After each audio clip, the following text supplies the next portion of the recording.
ಪೂರವರು ಬರೆದಿರುವಂತಹ ಐತ, ಪಿಂಚಲು ಮತ್ತು ಮುಕುಂದಯ್ಯರ ಭೇಟಿ. ಕಥೆಯ ಆರಂಭ. ಐತ, ಪಿಂಚಲು ಇಬ್ಬರು ತಾವು ಮಾಡುತ್ತಿದ್ದ ಕೆಲಸ ಬಿಟ್ಟು ಮುಕುಂದಯ್ಯನ ಅಣತಿಯಂತೆ ಅವನ ಹಿಂದೆ ಹೊರಡುವ ಮುನ್ನವೇ ಅವನು ಮುನ್ನಡೆದು ತೋಟದ ಅಡಕೆ ಬಾಳೆಯ ಮರಗಳ ಮಧ್ಯೆ ಮರೆಯಾಗಿದ್ದನು. ತೋಟದ ಎಲ್ಲೆಯನ್ನು ದಾಟಿ ಭೂತದ ಬನದ ಮಾರ್ಗವಾಗಿ ನಡೆದು ಕಾಡಿನಿಂದ ತೋಟದ ಅಂಚಿಗೆ ಉಳಿದು ಬರುತ್ತಿದ್ದ ಸರಲಿಗೆ ತಲುಪಿದ್ದನು.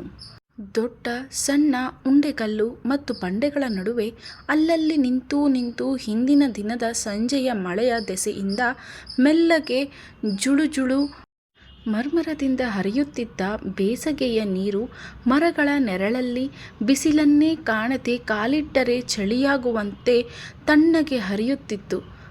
ಅಲ್ಲಿಂದಲೇ ಪ್ರಾರಂಭವಾಗುತ್ತಿತ್ತು ಅವರು ಏಡಿ ಹಿಡಿಯುವ ತಾಣ. ಐತ, ಮುಕುಂದಯ್ಯರಿಗಂತೂ ಆ ತಾಣ ಅತ್ಯಂತ ಸುಪರಿಚಿತವಾದುದಾಗಿತ್ತು. ಮೊದಲೇ ಅಲ್ಲಿಗೆ ಸೇರಿದ್ದ ಮುಕುಂದಯ್ಯನಿಗೆ ಅನೇಕ ಮಧುರ ಸುಂದರ ಸಾಹಸಮಯ ಪೂರ್ವಾನುಭವಗಳಿಗೆ ಕಾರಣವಾಗಿದ್ದ ಆ ತಾಣದ ಮಹಾತ್ಮೆಯಿಂದಲೋ ಏನೋ ಭಾವಕೋಶ ತುಂಬಿ ಅರಳಿದಂತಾಗಿ ಸಂಸ್ಕಾರ ರೂಪದಲ್ಲಿದ್ದ ಅವನ ಬಾಲಕತ್ವ ಹೊರಕ್ಕೆ ಹಾರಿತು. ಏನೋ ಒಂದು ವಿನೋದವನ್ನು ನೆನೆದು ಹಳ್ಳದ ದಂಡೆಯಲ್ಲಿದ್ದ ಒಂದು ಮಟ್ಟಿನ ಹಿಂದೆ ಅವಿತು ಕುಳಿತನು. ತುಸು ಹೊತ್ತಿನಲ್ಲಿಯೇ ಗೊಣಗೊಣ ಮಾತಾಡುವ ಸದ್ದು ಕಿವಿಗೆ ಬಿದ್ದು ಮುಕುಂದಯ್ಯ ತಾನು ಆಲೋಚಿಸಿದ್ದ ವಿನೋದವನ್ನು ಗುರಿ ತಪ್ಪಿದಂತೆ ಎಸಗಲು ನಿಶ್ಚಯಿಸಿ ಜಾಗೃತನಾಗಿ ಆ ದಿಕ್ಕನ್ನೇ ಅವಲೋಕಿಸುತ್ತಾ ಕುಳಿತನು. ನೋಡುತ್ತಿದ್ದಂತೆ ಹಳ್ಳದ ದಂಡೆಯ ಹಳು ಅಲುಗಾಡಿತು. ಐತ, ಪಿಂಚಲು ಒಬ್ಬರ ಹಿಂದೆ ಒಬ್ಬರು ಹಳ್ಳದ ಪಾತ್ರದಲ್ಲಿದ್ದ ಹಾಸುಗಲ್ಲಿಗೆ ನೆಗೆದು ನಿಂತು ಸುತ್ತಲೂ ನೋಡಿದರು. ತನಗಾಗಿಯೇ ಹುಡುಕಾಡುತ್ತಿದ್ದಾರೆ ಎಂಬುದು ಮುಕುಂದಯ್ಯನಿಗೆ ಗೊತ್ತಾಯಿತು. ಅಲ್ಲದೆ ಅವರು ಬರುವುದು ಏಕೆ ತಡವಾಯಿತು ಎಂಬುದಕ್ಕೂ ಕಾರಣ ತಿಳಿಯಿತು. ಪಿಂಚಲು ಕೈಯಲ್ಲೊಂದು ಹಾಳೆಕೊಟ್ಟೆ ಇತ್ತು. ಐತನ ಕೈಯಲ್ಲಿ ಒಂದು ಸೊಗಸಾದ ಹೊಂಬಾಳೆ ಮುಕುಂದಯ್ಯನ ಆಶೆಯನ್ನು ಕೆರಳಿಸುವಂತೆ ಕಂಗೊಳಿಸುತ್ತಿತ್ತು. ತೋಟದಲ್ಲಿ ಉದುರಿ ಬಿದ್ದಿದ್ದ ಅಡಕೆಯ ಹಾಳೆಯನ್ನು ಕೊಯ್ದು ಕೊಟ್ಟೆ ಮಾಡಿ ಬಿದಿರ ಕಣೆಯಿಂದ ಕೊಟ್ಟೆ ಕಡ್ಡಿ ತಯಾರಿಸಿ ತರುವುದಕ್ಕೆ ಸ್ವಲ್ಪ ಸಮಯ ಹಿಡಿಯದಿರುತ್ತದೆಯೇ? ಇನ್ನು ಹೊಂಬಾಳೆ ಬಿದ್ದಿದ್ದಾದರೂ ಇರಬಹುದು, ಅಥವಾ ಮರವನ್ನು ಒರಕಿ ಕಿತ್ತಿದ್ದಾದರೂ ಇರಬಹುದು. ಎಲ್ಲಿ ಆಯಿತು ಆ ಅಯ್ಯ? ಬಿಟ್ಟು ಬಿಟ್ಟು ಹಿಡುಕೊಂಡು ಹಕ್ಕಿ ಹೊಡೆಯಲು ಹೊರಟಿತೋ ಎಂದು ಮುಕುಂದಯ್ಯ ಕಾಣದಿದ್ದುದಕ್ಕೆ ತನ್ನ ಅಸಮಾಧಾನವನ್ನು ಸೂಚಿಸುತ್ತಾ ಐತ ಮುಂದೆ, ಪಿಂಚಲು ಅವನ ಹಿಂದೆ ಹಳ್ಳದ ಪಾತ್ರದಲ್ಲಿ ಕಲ್ಲಿಂದ ಕಲ್ಲಿಗೆ ನೆಗೆಯುತ್ತಾ ಮುಂಬರಿದರು. ಅದರಲ್ಲಿಯೂ ಮಿಗದ ಪಡ್ಡೆ ಕರುವಂತೆ ತೆಳ್ಳಗಿದ್ದರೂ ಬಲಿಷ್ಠವಾದ ಅಂಗೋಪಾಂಗದಿಂದ ಕೂಡಿ ಕಲ್ಲಿಂದ ಕಲ್ಲಿಗೆ ನೆಗೆದು ಬರುತ್ತಿದ್ದ ಐತನಿಗಿಂತಲೂ ಅವನ ಹೆಂಡತಿ ಮುಕುಂದಯ್ಯನ ಮನವನ್ನೆಲ್ಲ ಸೂರೆಗೊಳ್ಳುವಷ್ಟು ಚೆಲುವೆಯಾಗಿ ಕಂಡಳು. ಮಲೆನಾಡಿನವರಂತೆ ಸೊಂಟಕ್ಕೆ ಸೀರೆ ಸುತ್ತಿ ಗೊಬ್ಬೆ ಸೆರಗು ಹಾಕಿ ಕಟ್ಟಿ ವಲ್ಲಿ ಹೊತ್ತು ಹಣೆಗೆ ಕುಂಕುಮವಿಟ್ಟು ಕಿವಿಗೆ ಬುಗುಡಿ, ಕೊರಳಿಗೆ ಅಡ್ಡಿಗೆ, ಕೈಗೆ ಬಳೆ ಕಡಗ, ಕಾಲು ಬೆರಳಿಗೆ ಸುತ್ತುಗಾಲುಂಗರ ಹಾಕಿ ಸಿಂಗರಿಸಿದರೆ ಪಿಂಚಲು ಯಾವ ಮಲೆಯ ಹೆಣ್ಣಿಗೂ ಬಿಟ್ಟುಕೊಡುವುದಿಲ್ಲ ಎಂದುಕೊಂಡನು. ಬಣ್ಣ ತುಸು ಬೆಳ್ಳಗಿದ್ದರೆ ತಾನು ಒಲಿದಿರುವ ಹೂವಳ್ಳಿ ಚಿನ್ನಮ್ಮಂಗೆ ಸಮಸ್ಪರ್ಧಿಯಾಗಿ ಬಿಡುತ್ತಿದ್ದಳಲ್ಲವೇ? ಇನ್ನೂ ಏನೇನೋ ಆಲೋಚನೆಗಳು ನುಗ್ಗಿ ಬರುತ್ತಿದ್ದವು. ಅಷ್ಟರಲ್ಲಿ ಐತ ಅವನು ಅಡಗಿ ಕುಳಿತಿದ್ದ ಪೊದೆಯನ್ನು ದಾಡಿ ತನ್ನ ಹಿಂದುಗಡೆ ಆ ಪೊದೆಗೆ ಸಮೀಪಿಸುತ್ತಿದ್ದ ಪಿಂಚಲು ಕಡೆಗೆ ತಿರುಗಿದನು. ಸುಸಮಯವೆಂದು ಭಾವಿಸಿ ಮುಕುಂದಯ್ಯ ಕಾಡು ಮರುಧನಿ ಕೊಡುವಂತೆ ಗಟ್ಟಿಯಾಗಿ ಹುಲಿ ಅಬ್ಬರಿಸುವಂತೆ ಎಂದು ಕೂಗಿ ಇಬ್ಬರ ಮಧ್ಯೆ ಹಾರಿದನು.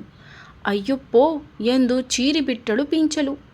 ಎಂಥ ಭರ, ಹೆದರಿಬಿಟ್ಟೆ ನಾನು ಎಂದು ಐತ ನಗತೊಡಗಿದನು. ಪಿಂಚಲಿಗೆ ಸಿಟ್ಟು ಬಂದು ತುಳು ಮಾತನಾಡುವ ಘಟ್ಟದವರ ಕನ್ನಡದ ವಿರಳಾಕ್ಷರ ರೀತಿಯಲ್ಲಿ, ಮದುವೆಯಾಗಿದ್ದರೆ 2 ಮಕ್ಕಳ ಅಪ್ಪಯ್ಯ ಆಗುತ್ತಿದ್ದಿರಿ ನೀವು, ಇನ್ನೂ ಮಕ್ಕಳಾಟಿಕೆ ಬಿಟ್ಟಿಲ್ಲ ಎಂದು ಮುಕುಂದಯ್ಯನನ್ನು ನೇರವಾಗಿ ನೋಡುತ್ತಾ ತನಗೂ ನಗೆ ತಡೆಯಲಾರದೆ ನಕ್ಕು ಬಿಟ್ಟಳು. ನನ್ನ ಮದುವೆ ಮಕ್ಕಳು ಹಾಗಿರಲಿ, ನಿನಗೀಗ ಮದುವೆಯಾಗಿ 1 ವರ್ಷದ ಹತ್ತಿರಕ್ಕೆ ಬಂತಲ್ಲ, ಎಲ್ಲಿ ನಿನ್ನ ಮಕ್ಕಳು? ಎಲ್ಲೂ ಕಾಣೋದಿಲ್ಲ ಎಂದು ನಗು ನಗುತ್ತಲೇ ವಿನೋದ ಮಾಡಿ ಹುಡುಕುವಂತೆ ಸುತ್ತ ಕಣ್ಣಾಡಿಸಿದನು. ಕರಿ ಮೊಗವು ನಸು ಕೆಂಪಾಗುವಂತೆ ನಾಚಿ ಪಿಂಚಲು, ಇಸ್ಸಿ ಏನ್ರಯ್ಯ, ಏನೆಲ್ಲ ಹೇಳ್ತೀರಿ ಎನ್ನುತ್ತಾ ದೂರ ಸರಿದು ಐತನ ಮರೆಗೆ ಹೋದಳು. ಎಲ್ಲಿತ್ತೋ ಈ ಹೊಂಬಾಳೆ, ಬಿದ್ದಿತ್ತೋ ಹತ್ತಿ ಉದುರಿಸಿದಿರೋ. ಐತನ ಕೈಲಿದ್ದ ಹೊಂಬಾಳೆಯನ್ನು ಕರುಬಿನ ಕಣ್ಣಿನಿಂದ ನೋಡುತ್ತಾ ಕೇಳಿದನು ಮುಕುಂದಯ್ಯ.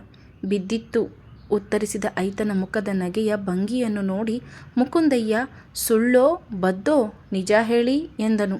ಐತನ ಹಿಂದುಗಡೆಯಿಂದ ಪೀಂಚಲು ನಗುತ್ತಾ, ಇಲ್ಲಯ್ಯ, ಹತ್ತಿ ತೆಗೆದದ್ದು. ಯಾರು ಹತ್ತಿದ್ದು, ನೀನೋ ಅವನೋ? ಇಸಿ ಅಯ್ಯ, ಏನು ಹೀಗೆ ಎಲ್ಲ ಹೇಳುತ್ತೀರಿ? ನಾನು ಯಾಕೆ ಹತ್ತಲಿ? ಅವನೇ ಹತ್ತಿ ಕೊಯ್ದಿದ್ದು. ಪೀಂಚಲು ಐತನೊಡನೆ ಬಾಲ್ಯದಿಂದಲೂ ಆಡಿದ್ದ ಏಕವಚನವನ್ನೇ ಸ್ವಾಭಾವಿಕವಾಗಿ ಉಪಯೋಗಿಸುತ್ತಿದ್ದಳು. ಅವರ ಸಂಬಂಧ ಇನ್ನೂ ಬಹುವಚನಕ್ಕೇರುವಷ್ಟು ಕೃತಕವೂ ದೂರವೂ ಆಗಿರಲಿಲ್ಲ. ಓಹೋ, ಮದುವೆಯಾದ ಮೇಲೆ ನೀನೀಗ ದೊಡ್ಡ ಹೆಗ್ಗಡ್ತಿ ಆಗಿಬಿಟ್ಟಿದ್ದೀಯ. ಆಗೆಲ್ಲ ನೀನೇ ಮರ ಹತ್ತಿ ಹೊಂಬಾಳೆ ಕಿತ್ತುಕೊಟ್ಟಿದ್ದೆ ನಮಗೆ. ಪೀಂಚಲು ತನ್ನ ವಿವಾಹಪೂರ್ವ ಬಾಲ್ಯ ಸಾಹಸಗಳ ವಿಚಾರವಾಗಿ ಮುಕುಂದಯ್ಯ ಆಡಿದ ಮಾತಿಗೆ ಸ್ವಲ್ಪ ಮಟ್ಟಿಗೆ ಪ್ರಹರ್ಷಿತಳಾಗಿ, ಆದರೂ ಭರ್ತ್ಸನೆಯ ಧ್ವನಿಯಿಂದ ಹೇಳಿದಳು. ಮುಕುಂದಯ್ಯನ ಪ್ರಶಂಸನೀಯ ನೇತ್ರಗಳನ್ನು ತನ್ನ ನೇತ್ರಗಳು ನೇರವಾಗಿ ಸಂಧಿಸುವಂತೆ ದೀರ್ಘಾಪಾಂಗದಿಂದ ನೋಡುತ್ತಾ, ಈ ಅಯ್ಯ ಏನೆಲ್ಲ ನೆನಪು ಇಟ್ಟುಕೊಂಡಿದ್ದಾರೆ. ಒಳ್ಳೆ ಚೆನ್ನಾಗಿದೆ ಹೊಂಬಾಳೆ. ಇತ್ತ ಕೊಡು ನನಗೆ.